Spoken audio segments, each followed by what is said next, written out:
அரியலூர் பக்கத்தில் 900 வருஷம் பழமையான ஒரு அதிசயமான சிவன் கோயில் இருக்குதுன்னு சொன்னால் நம்புவீங்களா? ஆமாங்க, கொள்ளிடம் ஆத்தங்கரையில் இருக்கிற திருமானூர் கைலாசநாதர் கோயில் பற்றி தான் இன்றைக்கி நம்ம பார்க்க போகிறோம். சோழ மன்னர் கண்டராதித்ய சோழனோட மனைவி செம்பியன் மாதேவி கட்டின ரொம்பவே ஸ்பெஷலான கோயில் இது. இந்த கோயிலோட முதல் ஸ்பெஷல் என்ன தெரியுமா? நம்ம ஒரே இடத்துல நின்றுட்டு சுவாமியையும் அம்பாளையும் ஒன்றா தரிசனம் பண்ணலாம். ஆமாங்க, கைலாசநாதர் கிழக்கு பார்த்தும் காமாட்சி அம்மன் தெற்கு பார்த்தும் ஒரே நேரத்தில் நமக்கு சூப்பராக காட்சி தராங்க. அடுத்து நீங்கள் கண்டிப்பாக பார்க்க வேண்டியது இங்கே இருக்கிற தட்சிணாமூர்த்தியை தான். பொதுவாக அவர் காலடியில் இருக்கிற முயலகன் கையில் கத்தியும் கேடயமும் தான் இருக்கும்.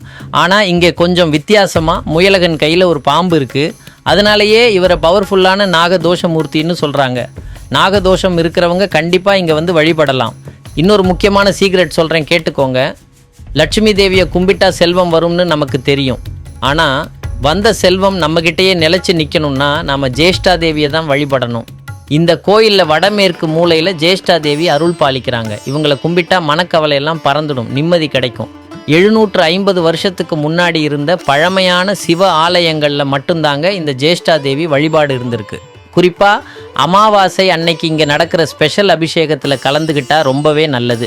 காலையில் 6 மணிலேருந்து 12 மணி வரையும், ஈவினிங் 4 மணிலேருந்து 8 மணி வரையும் கோயில் திறந்திருக்கும்.